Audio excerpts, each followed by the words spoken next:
قال الرسول صلى الله عليه وسلم: ثلاثة جدهن جد وهزلهن جد: النكاح والطلاق والرجعة. النكاح والطلاق والرجعة. النكاح والطلاق والرجعة.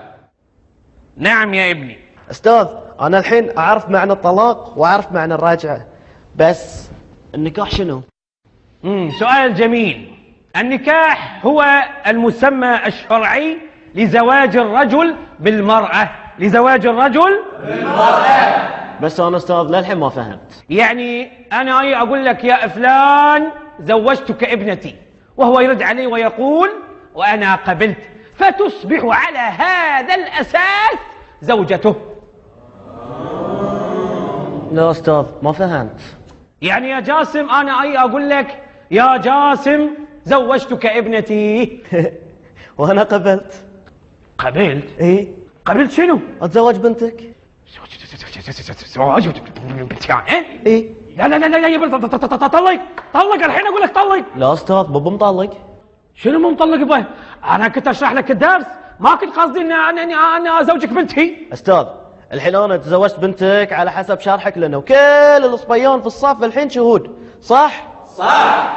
البركة يا جاسم تستاهل. الله يسلمك. منك المال ومن هالعيال. عزيز. ألف الصلاة والسلام عليك يا حبيب الله محمد.